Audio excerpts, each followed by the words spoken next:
August 1995. I am still a picture framer. I still have no anecdotes at the moment.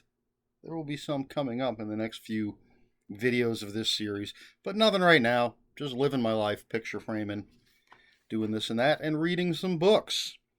Pretty good mix, I think, for August of 1995. So we're going to jump right in with the first book, The Six Messiahs by Mark Frost. This is the follow up to The List of Seven. It takes place a year, I think, later. And Arthur Conan Doyle has traveled to America, excuse me, and living off the success of Sherlock Holmes, who was based on the character Jack Slate, I think, from the first book. And but there's six completely unrelated, I believe, people who are having visions of fiery, apocalyptic type things and a dark tower, no relation to Stephen King. And somehow this all comes together. I don't remember too much about it, except that I did not think it was nearly as good as The List of Seven, which is why I have The List of Seven. I have a copy of that. I do not have a copy of this because I just didn't think it was as good. Next up, a book I really wish I had, but it's very expensive to find a decent copy, and that is Nightmares on Elm Street, Freddy Krueger's Seven Sweetest Dreams, edited by Martin H. Greenberg. So it's 7 short stories based on Freddy Krueger in the Nightmare on Elm Street series, and I wrote down all the authors. Some great authors in this book.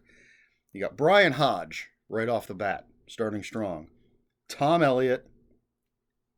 You ready for this? Bentley Little. Bentley Little has a story in this Freddy Krueger book. William Rowling Jr., Philip Nutman, another great author from back in the day, Wayne Allen Sally, and Nancy A. Collins. So some big-time authors writing some Freddy Krueger stories. So you know there's some good stuff in here. Nightmare on Elm Street's actually probably... Well, I'm not sure where it fits in my favorite horror movie franchise list because Friday the 13th is number one as far as the big three, the slashers, go. I like some of the Halloween movies. Some I think are horrible, but the same can be said for Nightmare on Elm Street.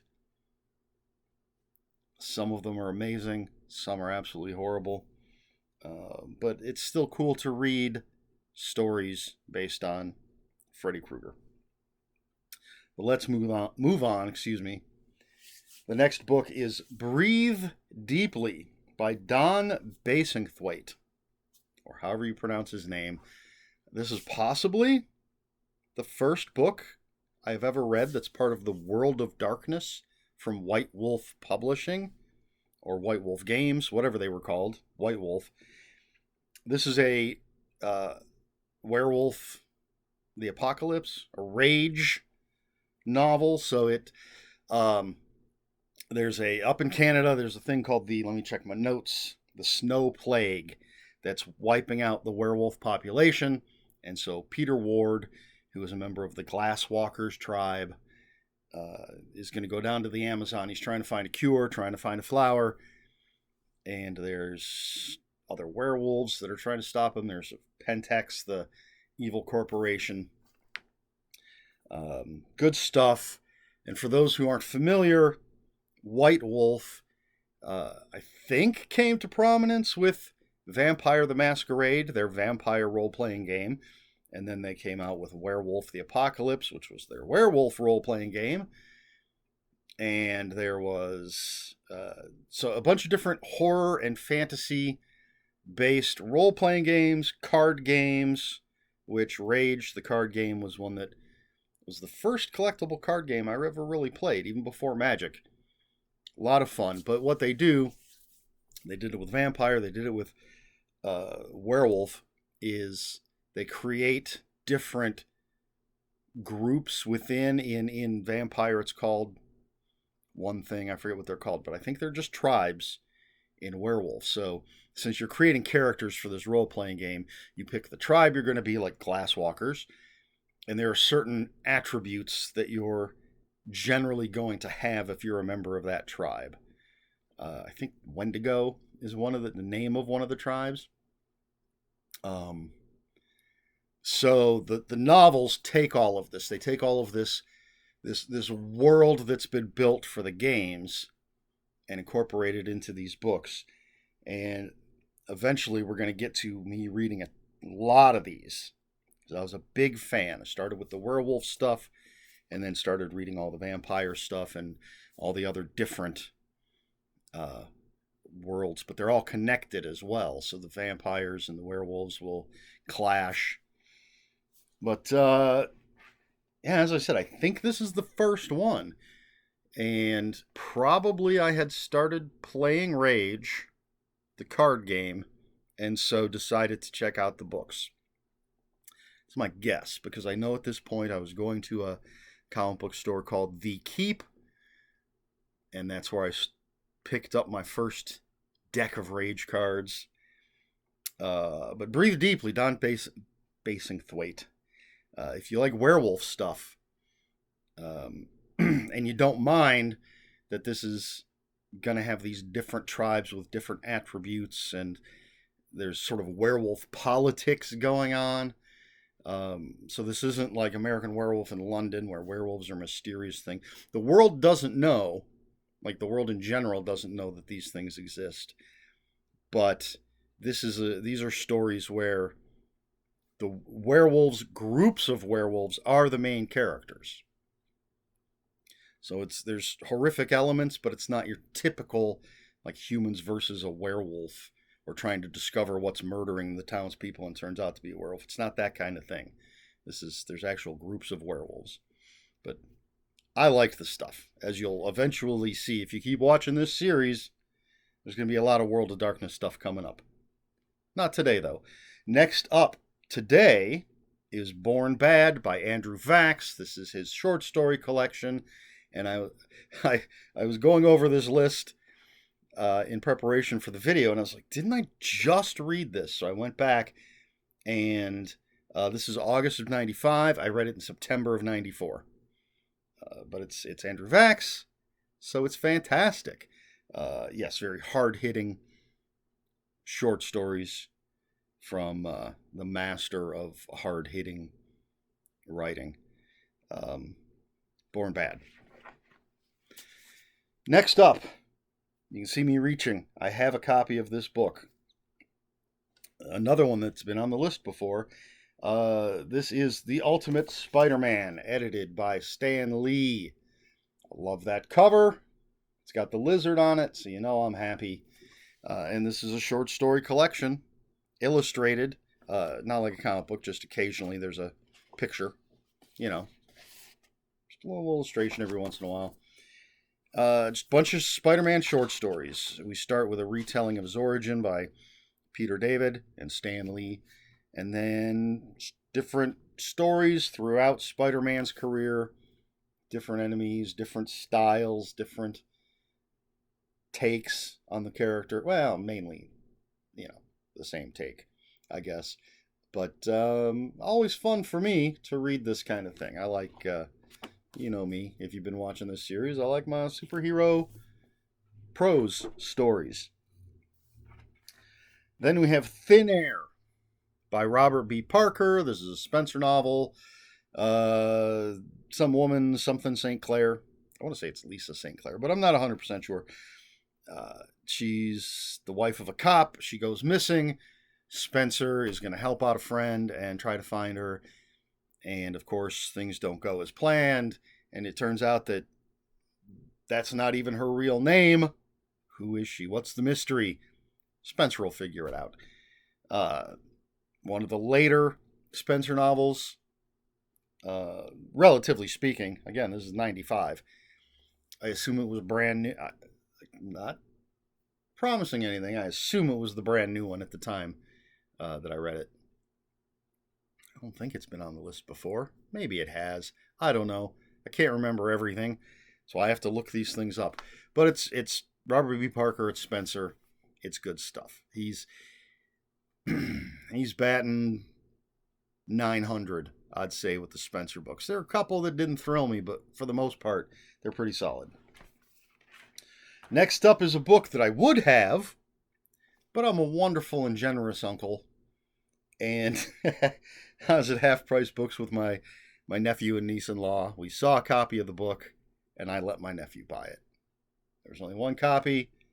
I told him he was welcome to take it. I could have taken it from him if I wanted to. But anyway, the book is Howling Mad by Peter David.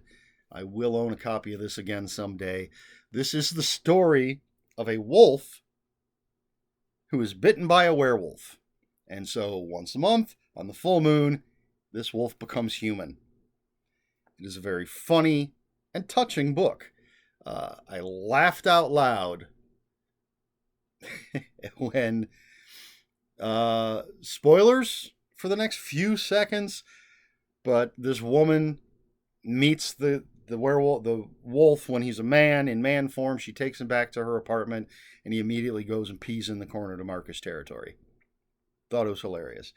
Really, really good book. I love Peter David's stuff. I enjoy his comic book stuff. I enjoy his media tie-in stuff, but his original stuff is just as good. Howling Mad, Peter David. A really nice twist on the werewolf story. Yeah, it's cool. Next up, we have Mortal Remains by Rick Hansen. This is the follow-up to Spare Parts, I believe, was the first book. And this is Adam McLeet, ex-Marine, ex-cop, maybe. He's visiting a buddy at a mental hospital. His buddy's a psychiatrist, and the psychiatrist is trying to use hypnosis to help a veteran with PTSD, and the veteran snaps and kills the psychiatrist. And, everybody thinks it's just, well, the guy snapped. But Adam McLeet doesn't think so. He thinks something else is going on. So this is lighthearted, surprisingly, from that, excuse me, from that description. But this is one of those books with, a weird, wild cast of characters, with crazy stuff going on within the context of people being murdered. I looked at one review and it said, it does have a body count that's higher than 1, but fewer than Friday the 13th part 6, 7? I don't remember which number, but I must have liked the first book well enough to read the second one, Mortal Remains. Rick Hansen, if you like lighthearted, like Carl Hyacin kind of stuff, with where there's murders and things going on, but you have these wild characters, maybe check out Mortal Remains by Rick Hansen. All right, only 2 more books. The penultimate book for August 1995 was Welcome to the Monkey House by Kurt Vonnegut. This is a short story collection, tons of short stories in here, stuff published elsewhere. If you're a Vonnegut fan, you're going to find something in here that you like. One of the stories that's in here is a story that I have read dozens of times. I've probably mentioned it here before. Maybe. Harrison Bergeron, or Bergeron, however you want to pronounce it. When I was a freshman in high school, our textbook for the class, our main textbook, was a book of short stories. And there were 2, Cask of Amontillado by Edgar Allan Poe, and then Harrison Bergeron by Kurt Vonnegut, that I would just read over and over and over again. If I was in study hall and didn't actually have anything to study, since I had the book with me, I would just reread those stories. Harrison Bergeron, I think, is a great, great story about the lengths not sure I'm going to describe this or set the thing properly. The lengths that the government will go to make people equal. I don't know. Just find a copy of it and read it. Such a good story. And as I said, if you're a Kurt Vonnegut fan, I think you're going to dig a collection of Kurt Vonnegut short stories.